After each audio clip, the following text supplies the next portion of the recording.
It's the Ball with the Beast podcast, back for another week, presented by our good friends at Wyatt Insurance Services. Paulie, Tennessee picks up a big win, the first conference win of the year last week against South Carolina. Your overall thoughts about Tennessee's 41-20 victory? Man, what a good win I thought it was for the program. Obviously, after last year kind of derailing the season and Hendon Hooker getting injured, it was a program win. The atmosphere looked awesome. Tennessee, I mean, I'd be interested to see what other programs do, but I don't know what the right word is, the experience, the presentation that they have built around dark mode and the night game. I mean, it's cool. I don't know how you can't love the atmosphere that's been generated. So a lot of credit, obviously, to Danny White and their team over there for making it just an unbelievable atmosphere on the Saturday nights that they get to do that. From an in-game perspective, I loved how Tennessee leaned on the ground game. They didn't ask Joe Milton to do too much to carry the team. And Brent, I think you may have talked about this in your Sunday night podcast, the segment they did about Milton's happy feet and him not having happy feet, him staying calm and in the pocket, and how much more accurate he was doing that. So a big fan of that. And then just, we talk about a lot in the SEC. It's a line of scrimmage league, and Tennessee just totally dominated both lines of scrimmage. So a credit you would assume to Cade Mays and him being back. And although he looked rather winded at times, but I thought he did a fantastic job of keeping the tempo up front. It's those little things that we probably don't catch as much, but just him being the first guy over the ball all the time, whether it's out of the huddle, out of a timeout, he's just continuing to push the pace. And then defensively, I know we talked a little bit earlier in the year about James Pierce, but man, that guy's going to be a stud, just a sophomore, as he continues to hone in his game and gets bigger. He's going to be a stud. And then, I thought just an overall great performance on the line of scrimmage, I thought. Hubbard? Yeah, I mean, we've talked about it. I mean, I echo what he said. I mean, it's a line of scrimmage deal, and the crowd was fantastic. Their presentation is great. I think the question moving forward, AP, when you look at this team is, and I don't think anything about Saturday night was fool's gold, so I don't want to imply that. But they are going to play, much better defensive fronts coming down the pike, starting with A&M. So where is Cooper in 2 more weeks? When he's further healthy, what do they do if Andre Curick, when he gets back, and JJ Crawford's healthy? Are they going to try to rotate, or do they feel like this is their 5, and this is the best way for them to play, is to play with these 5 offensive linemen that we saw? So I think there's a lot of things to build on, and there's some really interesting decisions to make, kind of moving forward there. And then defensively, on that defensive line, you wish you could take a mulligan in college football, because I think everybody on that defensive side of the ball, starting with that defensive front, would like to have a mulligan for that trip to Gainesville, because that one's going to hurt for the rest of the year. But you got to learn from it and grow from it. And I think that growth showed up on Saturday night. Not just – and listen, I know South Carolina's offensive front's not very good, but the way that they played, the intensity – you had a real challenge to keep Rattler in the pocket. They played very disciplined for 4 quarters of football up front, which I think is a big step in the right direction for them. Yeah, I think the bye week comes at a phenomenal time. Not only do you have time to kind of figure out some things and try to be creative with different people in the replacing Brew McCoy, it gives Chaz Nimrod and Caleb Webb 2 weeks to kind of, okay, we know we're going to get a lot more run than we thought we were getting 2 weeks ago. And so they've got to kind of come to terms with that. They've got to continue to build. And then for Cooper, as Hub said, I think that it's big from a standpoint of like, okay, you knocked the rust off. Now you got 2 more weeks to kind of continue to heal from the surgery you underwent 7-8 weeks ago, and 2 weeks to get in better shape. Because as Paul said, he was winded. Now he gutted through it. He played every snap that he really played. I mean, he didn't play the last 4, but they were up 21. There was no point to put him back out there. But, I mean, every meaningful snap that was in the football game, he was in on. And that says a lot about Cooper to gut through it, considering he had not played and not been really hit whatsoever, in almost 2 months. So, really impressive performance by him. Tennessee off this week. They'll return home next week when they take on Texas A&M, an A&M team that plays Alabama. We'll talk about that game coming up. But we'll start our trip around the SEC Real win. quick, AP, hold Go on ahead. before we do that. What's Tyler Barron got to do to get a holding call from an offensive lineman? We talk about the poor officiating in the SEC, but what in the? I mean, how did he get one holding call Saturday night? I didn't remember it. I don't think so. And listen, again, I understand it, and I don't want to be that that guy that's always ripping on officials. But James Pierce got held on the first scramble Spencer Rattler had. They tackled Pierce.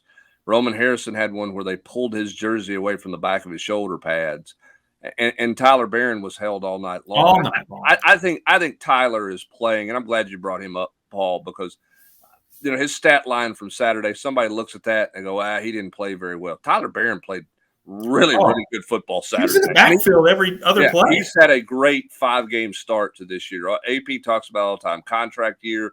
He's healthy. Yeah. He's completely bought in right now, AP. I think he and Rodney Garner finally have kind of figured each other out a little bit. And it shows. Tyler's all in for helping this defensive line go. I love the way he's playing right now, and maybe at some point he'll get the benefit of a call and get a call in his favor. I mean, the poor guy's returned 2 fumbles for touchdowns. They've been called back in his career on some bizarre call from the officials, and then he was held about 15, 20 times, it felt like, Saturday night in that win over South Carolina. I said that in Ball Club Confidential. I root for certain kids to do certain things. I root for him to get a touchdown because he's had 2 ripped from him. And as a defensive lineman, to get that, you go back. You look at some of the defensive scores over the years. You go back to Wes's last game in Orange, and he has that walk-off, the walk-off score. For Tyler, I think that'd be fantastic if he could find a way to get in the end zone because he has kind of had 2 ripped away from him in weird fashion.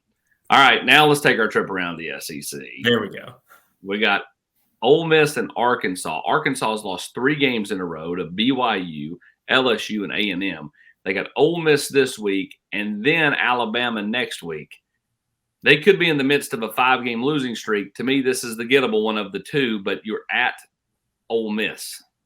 Yeah, gettable is that's a nice term, I think, this week. Man, And Ole Miss is a little bit of a roller coaster too. The game at Alabama, they didn't look like anything like they looked against LSU, or at least in my opinion, they didn't. Ole Miss, man, if they can get the offense rolling, if they can go up tempo, with Dart playing the way he can play, obviously we know about Quinshon Judkins and man, some of the receivers stepped up against LSU as well. I don't know if you guys I know that was going on at the same time the Tennessee game, but that finish was that 4th quarter was wild. It was a crazy game. So fun to watch. And man, Sam Pittman's, how do you say this the right way? KJ Jefferson has done a lot for that program, but we're seeing a ceiling with KJ Jefferson, in my opinion. This is just kind of who he is. I don't know that he can go out and beat top 25 teams consistently.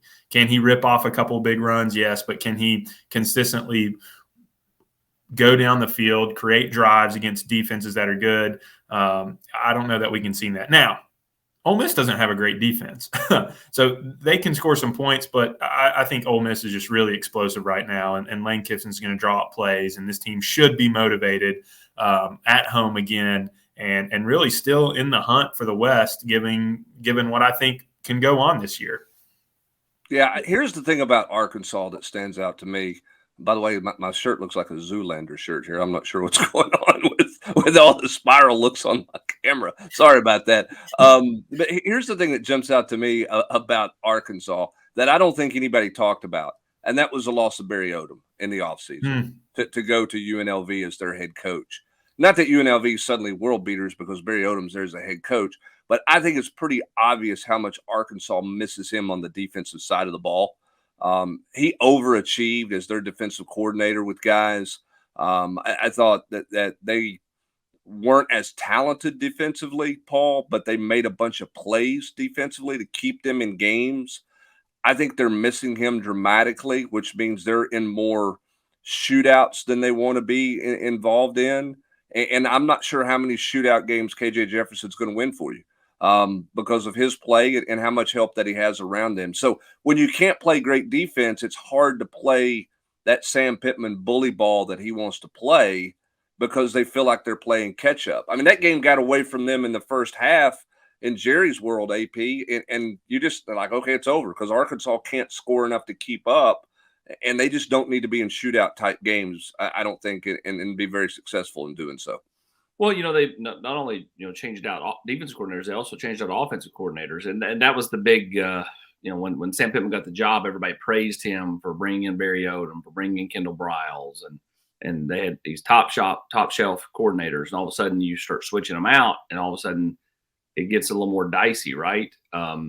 This is an Arkansas team though that is desperate. They're backed into a corner a little bit.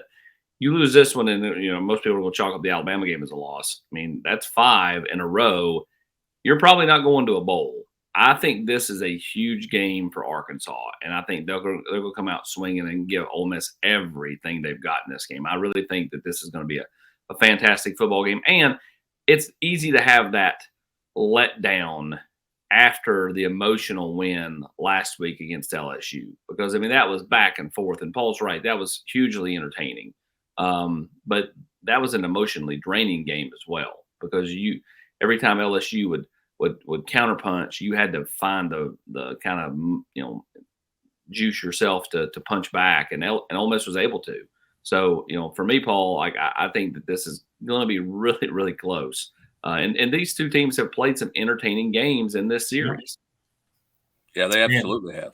AP's drinking that Sam Pittman Kool-Aid this morning. It's not even that. I just think that, again, backed into a corner. To me, they almost lay down if they don't win this one in next week. 5 in a row is deflating for anybody. Yeah. I'll agree with you. When I think of Arkansas with Pittman over the last couple of years, that they probably play their best when the chips are against them. And maybe I'm misremembering, but I feel like some of their bigger wins have come against obviously better teams and in times when they've been maybe counted out is the right idea. So I think there's probably some merit to that, AP. I think that's fair. Flip it over to the eastern side of the conference, and you've got Kentucky undefeated. Now, they've not played anybody, but, they do have a nice win over Florida. But, what is Florida outside the fact they beat Tennessee? They go to Georgia. To me, it could be an interesting matchup. Georgia has dominated Kentucky. I think since Kirby Smart has taken over, I think Kentucky's averaging like 12 points a game against Georgia. That can't happen Saturday if Kentucky's going to get a win, in my opinion. I think Kentucky's got to get to at least 20, if not more than that. Well, also Georgia hasn't looked great. Without Brock Bowers, Georgia loses to Auburn last week. Brock Bowers looked – he looked unbelievable. What a special player he is. And Kentucky's calling card under Stoops is their defense. And, last week against Auburn, I don't – they didn't look great on the ground. And it really took Brock Bowers in the passing game to get them the win over Auburn. So I'm not counting Kentucky out. I don't think they're obviously special on offense either, but man, the Davis kid, what a great game he had against Florida. So if they can run the ball with Davis, which I think is harder obviously against Georgia than it is against Florida. But I think Kentucky may be in this game later than I would have guessed a couple weeks ago. If you can control the ground game and you can shorten the game, and I don't know that Georgia is as explosive. I feel like this is going to be a little bit closer than I would have guessed a few weeks ago because I just don't think that Georgia has found that next gear offensively. I think last year especially, maybe not the year before, but last year especially, they had a different gear offensively where they had enough playmakers to go and push the lead from what maybe was a 10, 13-point game to a 24, 30-point game in 5-10 minutes. I don't know that I've seen that this year. Obviously, we didn't see that last week. So I don't want to chalk this up as a big, Georgia win or anything. I think this has the potential to be a closer game, the way Kentucky plays, and maybe the way that Georgia hasn't found its optimum ability on offense. Look, at some point here, Georgia is going to have to turn Carson Beck loose for 4 quarters. Okay, and maybe this is maybe this is the loss of Monken standing up to Kirby Smart saying, "Hey, we got to do this." But their play calling with Stetson Bennett and that team last year was certainly more aggressive. Yeah. Their play calling doesn't get aggressive until they get into trouble. I mean, you look at the first half against South Carolina. I think Beck threw for 90 something yards and like 12 or 13 completions. I mean, it was literally just little dink and dunk 4 or 5 yard deals. He comes out in the second half. He completes like 85% of his throws. They go vertical. He throws for over 200 yards, and they win the football game. When they had to have a play and they had to have a drive against Auburn, what are they doing? They're throwing the football. At some point, they have to determine where their identity is, to me, offensively, AP.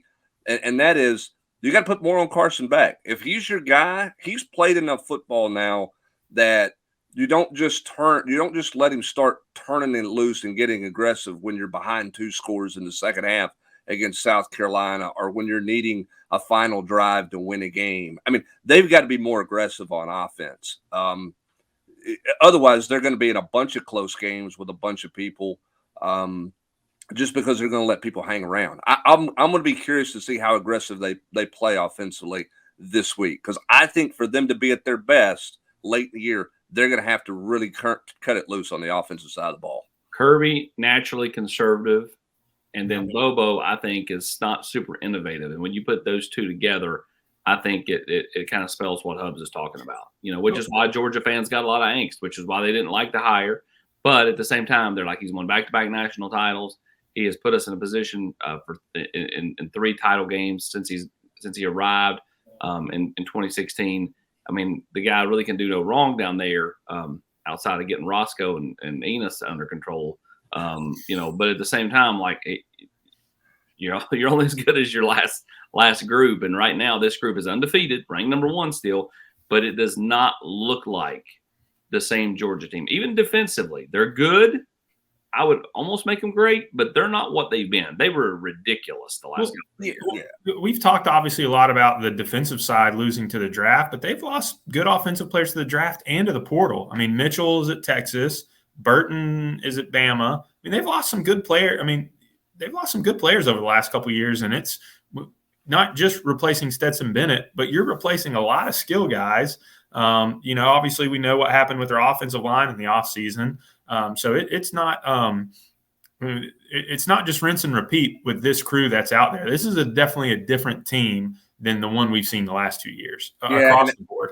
Yeah, and I'm going to tell you something. If Hugh Freeze doesn't butcher the end of the first half and leave points on the field, what does that game look like? I mean, listen, 3rd and 1, you run it up the middle in the line of scrimmage, you don't make a first down, you come back and go for it on 4th and 1. You better have some creativity there. Don't run the same play up in the A gap and think you're going to move those guys up front. He left 3 points right there before the half. He could have taken the field goal and had a lead going into half and a little more momentum. But if you're going to go for it, you gotta have a creativity play in one of those 2 snaps, right? Like South Carolina did the same thing against Tennessee in that series where they 2nd and 2, they ran up the middle. 3rd and 1, they ran up the middle. 4th and short, they ran a quarterback sneak, and Tennessee stuffed it all 3 times. Like, do something innovative and creative there, Hugh Freeze. I mean, you're playing with house money. You're a year 1. You're not supposed to win. Pull out a bag of trick right there, or take the points and get the lead. That was really, I thought, a really pivotal point in that game where Auburn could have really helped themselves with some more, with a better set of downs there right before the end of the half. Tennessee's next opponent is Texas A&M. That will be next weekend. But this weekend, A&M hosts Alabama in what is likely the marquee matchup of the weekend in the conference. Alabama, the last time they took a trip to Texas A&M, they lost. Could this be 2 in a row as far as road losses to Texas A&M in College Station? What say you, Brent Hubbs? Oh, we're not picking this one, right? No. Not yet. Okay, I want to make sure I don't mess this thing up. Don't get the slap on the wrist from AP now. AP's going to go, no pick for you. No, I set you up poorly. That was my mistake. So, I think the thing about this game is we talk about line of scrimmage. Which A&M defensive front's going to show up? Is it the one that showed up at Miami, who was a no-show because we all talked about him that week? Here's A&M, big bad SEC, going to show themselves, and I mean, no-showed. But then you go back and look at what they did last week, and you go, hey, that front's really good. And they can be really, really good in their defensive front. My question is, do they show? I think they will, which will make it really hard for Alabama to score. On the flip side, Max Johnson, how are you going to handle an Alabama defense that feels like they're getting better, Paul? Yeah, I agree with that. You know, I think it's what you said first, Brent. Which A&M shows up on defense, because I don't know that Milroe's just not special. He'll give you a turnover or two. Now Max Johnson and the A&M offense have to take advantage of that, but you know you've got the Cooper kid on the edge for A&M that I think can be really good. We know about what they have on the interior of that defensive line. If they can put the ball in Milroe's hand and make him make plays, just like we saw against Texas forced the ball to be in Milroe's hand, then I think he has the opportunity to lose that game for him. So that's obviously not a positive spin on it, but I think that's who Alabama is at this point. I don't think they have enough talent to just hand it off to their running backs 40 times and know that they're going to score 30 points. So I think this is a battle of average quarterbacks with above average defenses at A&M, which is a great environment. So, yeah, I'll be really interested to see who shows up on that defensive side of the ball for A&M, AP. I agree that with Paul's synopsis of this game. At some point, I think what we're learning is Mississippi State's just not very good. Yeah, agreed. So Alabama only throwing 12 passes last week. That's what is this 1964? You just don't. But that's where they're at offensively. They have no confidence. Why did Bearden only throw 2 passes last week against Maryville in the high school matchup? Because is that personal, AP, right there? God, throwing Maryville under the bus. Come on, AP. Hey, listen, Paulie. Wyatt Insurance Services, they've already stepped up their game. They got Hubs to do his sound effects package a second ago. We're gonna have to pay a little bit more money if I'm not gonna slide in a Maryville loss rate. So my point is, though, I think Paul hits the nail on the head. Like, which quarterback is most effective through the air?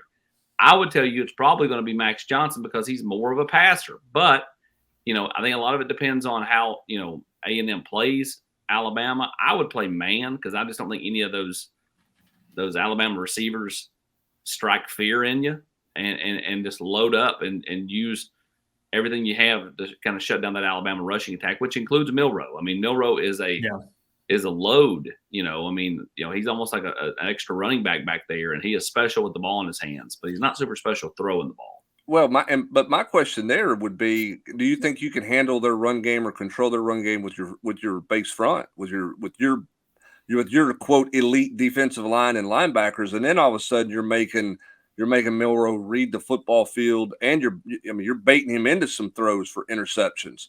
Whereas man coverage, you can jump ball, pass interferences, and all those things. Can you play defense in the back end to where he's got to read the field, hold the football a little longer, and make more skilled throws? Can Texas A&M get away with that? That'll be a interesting, inside the game matchup to watch on kind of how they play that. Here's my question to both of you guys. Tennessee fans, are you pulling for A&M or are you pulling for Alabama here? Which helps you the most with A&M coming to town next week and then obviously Alabama on the schedule? Do you like to go to Tuscaloosa with Alabama and a couple of losses feeling like maybe they're kind of out of it all? Or do you want A&M coming in licking their wounds, or do you want them coming in riding high? If you're a Tennessee fan and you're watching this game, both can't lose, so that can't be your answer. Who are you pulling for? Well, the diehards are going to say they want Alabama to lose. I would say you want Alabama to win some ugly game like 20-17, right? Like A&M comes in with a loss.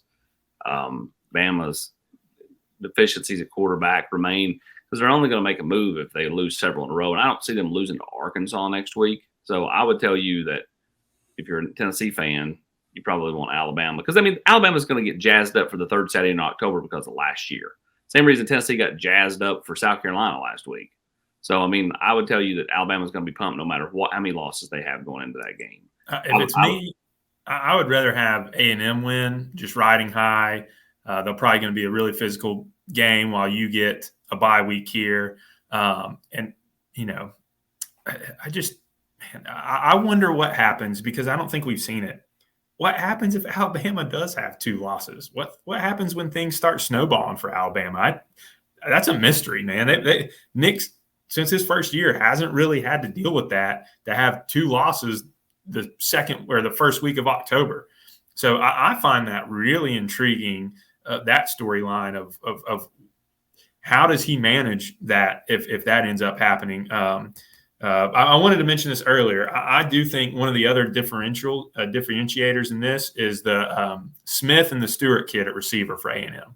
I think both of those guys are good players that I don't know that Alabama has talent like that or that we've seen on offense. So I watch out for both of those guys making a play late for A&M. You mean the Stewart kid whose entire family, including his sister and his mom and dad, all went to Tennessee? You know, it happens. Is that a Pruitt recruit or a Heupel guy? I think that was a Pruitt recruit, yes. That was hey, we all experienced plenty of those. Tennessee legacy kids that just – But that was the book. Yeah, I mean, that stuff happens. I mean, it does. It happens everywhere. All right, Paulie, fall, we get a little bit colder weather. You get the leaves start changing, coming off the trees. What can everybody learn at Wyatt Insurance Services?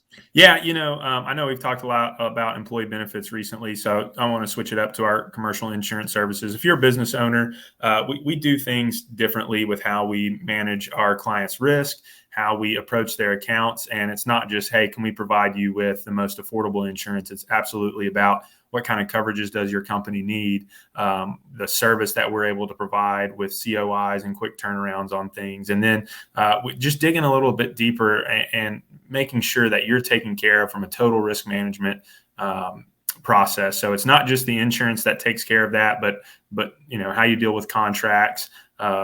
We look at data to tell us how likely you are to have certain type of risk and what we can do to mitigate that. So like I said, always feel free to call us 865-862-3997 or email me, Paul at Wyatt Insurance. We'd love to sit down and have a consultation, get to know you and your business more and see how we can help. And we really love working with companies that aspire to be best in class, because that's really the companies that we help the most, those that want to improve, want to get better, create a better culture for their employees. So that's a little bit more about us. Give Paul a call today. That is 865-862-3997. And what we'll call Paul right now is the leader of the pick segment, because Arkansas lost last week and A&M won last week. Paul is one game out in front after the three-way tie. It was a short-lived three-way tie. Now Paul, after the week 1, is back out in front. Leaderboard, baby. Yeah, I know. It's okay. We'll catch you before the end of the year. All right. More impressive is the records. We're doing great. Well, but we're getting to a tough part of the schedule now where you're going to start picking tougher games. And that starts this week. Now let's take a look at the picks. And, well, I am out on a limb with Arkansas once again. Ooh, AP. Okay. Paulie took A&M. At home, baby. Max Johnson will be in first place if he runs the table. I don't feel great about the Alabama A&M pick, particularly after we just broke down that game a little bit. It feels like that one's going to be really hard to. A&M's got a great shot at winning this football game, I think, if their defensive front shows up and plays well. It's just, what are they going to get out of Max Johnson? Can Alabama create easy points for themselves on the defensive side of the ball? I think this Kentucky-Georgia game is a Georgia win, because Kentucky can't throw it well enough, but I just think it's ugly. I don't think anybody's going to be walking out of Sanford Stadium going, all right. You know what I mean? I think everybody's just going to be going, yeah, okay. This is sort of who we are, right? I mean, is this what it's going to be? All of them are going to be stressful in the second half unless Georgia opens up their offense. I totally agree, Brent. I don't know how long I thought, but I at least thought about taking Kentucky, just given – who Georgia is right now, or who we've seen them to be. No consideration for Vandy at Florida. Sorry, Vandy. I think Mizzou is not the real deal. I think they get exposed some this week, even though, they're obviously a really good passing game. I think they just step up level competition. I'm confident in that A&M pick. I just think I don't think this is the same Alabama team that we've seen over the last decade. I think this is a new group and somewhat the same at Georgia. I don't think this is the same Georgia team. I think they slip up somewhere in the regular season. Will it be against the Vols later this year? We'll see. But I think that there's a lot more teams closer to the middle than at the top, like we've seen the last few years. Oh, I firmly believe that Alabama A&M game was a coin flip. I was really had some trepidation on my pick there. I never thought for a second about Kentucky, Georgia. I just don't think it. I mean, Devin Leary hasn't just been pedestrian. Now, maybe he wakes up Saturday in Athens and has a phenomenal game on the road, but I just don't see it. Now, it probably is ugly. And I went Arkansas just because of the fact that, like, you know, are they really going to lose 5 in a row? Like, because I think next week against Alabama is a loss. So, I mean, yes, they will. If they're going to get one, it's going to be this week. Hey. I just don't think they can score. I know they were in a shootout with LSU, but I think we all understand now how bad LSU is defensively. They'll have to win a shootout at Missouri, but I think LSU will because they're just more athletes. I just don't know that Arkansas can score enough with Ole Miss because I just don't think their defense there. Here's what's interesting. Look at those games, and out of those games, tell me, who do you like? Which team do you like about their quarterback? Which one of those teams you go, yeah, quarterback play is going to be the difference there? I guess LSU would be the one, right? And Ole Miss. I mean, if you're going to go from that, even though I took Arkansas, I would tell you should feel good about Jackson Dart. Yeah, Jackson Dart over KJ Jefferson because KJ Jefferson's been, at best, right, Paul? Yeah, I would say I think that's fair. Although against Arkansas is not Alabama, but Dart. He was a big reason they didn't beat Alabama. Sure. Beck over O'Leary, but I don't think it's just Beck over O'Leary. I think a lot of that is supporting cast. You know, if you take Brock Bowers and put him on Kentucky, O'Leary's probably going to look a lot better too. Florida. I didn't know Kentucky had an Irish quarterback. It's Leary. It's what Leary. is My fault. Hey, if we're doing an end of podcast like they do on Pardon the Interruption or whatever that show was where they talk about all the errors at the end. Oh yeah. I mean AP keep count. I feel pretty good about where I'm at because Paul's had Cade Mays playing. Oh gosh. He's got Milroy playing for Alabama. Oh my gosh. He's got the Irishman O'Leary playing for the Wildcats. I try to prepare for this. Trying to do my best here. Hey, with all the mistakes, is that an indictment on the two gentlemen that this is, that I'm leading? Is that an indictment on you guys? No. Look, I made one bad pick in Jerry's world, and Auburn screwed me 3 weeks ago against Cal, and that's why I'm not in the league. Still talking about that. He texts Wilcox every Tuesday or Wednesday. He's texting Wilcox. I'm still mad at you. All right. Let's give Paul a call today. Wyatt Insurance Services. If you're wanting to talk about your insurance, upgrade your insurance, give them a call today, 865-862-3997. For Brent Hubbs and Paul O'Fortenberry, I'm Austin Price, the Ball with the Beast podcast.